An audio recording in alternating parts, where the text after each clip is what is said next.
សួស្តីទាំងអស់គ្នាខ្ញុំខាហ្វគេអាសាសួរខ្ញុំថាហេតុអីបានជាខ្ញុំនិយាយពីរឿងផ្លូវភេទបើនិយាយទៅខ្ញុំនិយាយពីបញ្ហាសុខភាពផ្លូវភេទដោយសារតែផ្លូវភេទនិងការរួមភេទគឺជារឿងធម្មជាតិបើអត់មានការរួមភេទក៏អត់មានយើងសពថ្ងៃនឹងដែរសុខភាពផ្លូវភេទគឺជារឿងមួយដ៏សំខាន់ដែលយើងទាំងអស់គ្នាត្រូវតែដឹងជាពិសេសគឺយុវវ័យដែលកំពុងតែពេញវ័យប៉ុន្តែការអប់រំសុខភាពផ្លូវភេទនៅខ្មែរយើងគឺនៅមានកំណត់បើទោះបីជាវាមាននៅក្នុងកម្មវិធីសិក្សាមែនប៉ុន្តែគ្រូមួយចំនួនអត់លើកយកមកបង្រៀនឲ្យលម្អិតទេដោយសារតែការខ្មាស់អៀនឬក៏គិតថាវាគឺជាប្រធានបទដែលមិនគួរពិភាក្សានៅក្នុងថ្នាក់រៀនមានអ្នកមួយចំនួនគេចោទខ្ញុំថាខ្ញុំនិយាយរឿងផ្លូវភេទហ្នឹងគឺជំរុញឲ្យក្មេងរួមភេទយុវវ័យធម្មតាគឺមានចំណងផ្លូវភេទហើយដោយសារតែបំរែបំរួលអរម៉ូនហើយយើងប្រហែលជាដឹងហើយថាយុវវ័យបើសិនបើគាត់ចង់រួមភេទទោះបីជាគាត់យ៉ាងណាក៏គាត់នៅតែរួមភេទដែរការសុំមតិ Cambodia Demographic Health Survey CDHS កាលពីឆ្នាំ2014បានឲ្យដឹងថាមានយុវវ័យខ្មែរដែលមានអាយុចាប់ពី15ដល់19ឆ្នាំចំនួន 150,000 នាក់ដែលកំពុងតែសកម្មនៅក្នុងការរួមភេទហើយនៅក្នុងនោះក្មេងស្រីគឺចាប់ផ្ដើមរួមភេទនៅអាយុ17ឆ្នាំហើយក្មេងប្រុសចាប់ផ្ដើមរួមភេទនៅអាយុ18ឆ្នាំហើយនេះគឺជាស្ថិតិនៅឆ្នាំ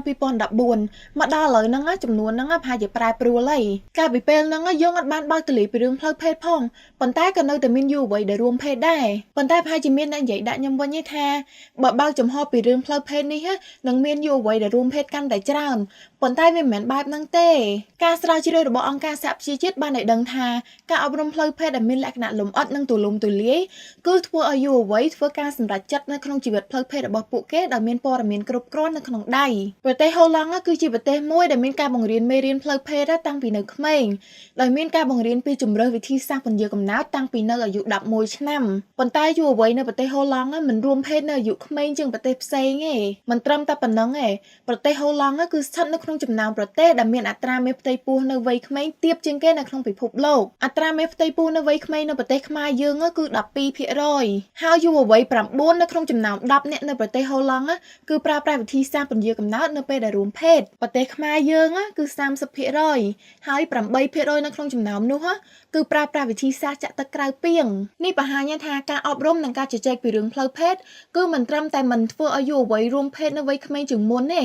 ប៉ុន្តែថែមទាំងធ្វើឲ្យពួកគេមានការសម្រេចចិត្តច្បាស់លាស់និងចេះការពារខ្លួននៅពេលដែលពួកគេសម្រេចចិត្តធ្វើការរួមភេទមានអ្នកមើលមួយចំនួនបាននិយាយថាខ្ញុំគួរតែដាក់18បូកនៅលើវីដេអូរបស់ខ្ញុំប៉ុន្តែដូចយើងនិយាយគ្នាមុនហ្នឹងអញ្ចឹងយុវវ័យរួមភេទតាំងពីមុនអាយុ18ឆ្នាំម៉េះបើសិនបើយើងនិយាយពីរឿងផ្លូវភេទក្រោយពេលដែលពួកគាត់រួមភេទលើកទី1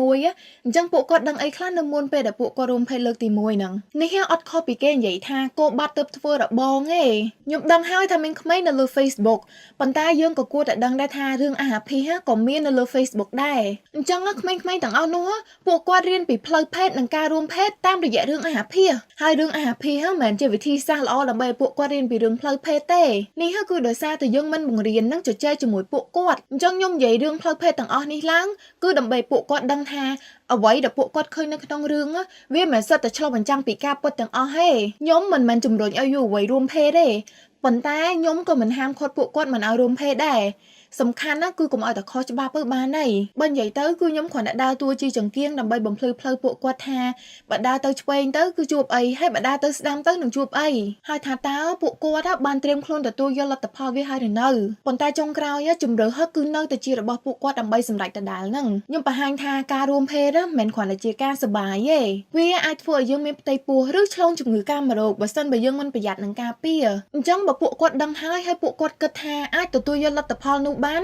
នោះគឺជាការសម្រេចចិត្តរបស់ពួកគាត់ទេអ្វីដែលខ្ញុំចង់បានគឺចង់ឲ្យទាំងអស់គ្នាធ្វើការសម្រេចចិត្តឲ្យកាន់តែច្បាស់លាស់និងមានព័ត៌មានគ្រប់គ្រាន់នៅក្នុងដៃហើយបើសិនបើទាំងអស់គ្នាចង់បានព័ត៌មានបន្ថែមមិនត្រឹមតែបញ្ហាសុខភាពផ្លូវភេទទេគឺបញ្ហាសុខភាពផ្សេងដែរខ្ញុំសូមណែនាំ app មួយដែលមានឈ្មោះថា Healthago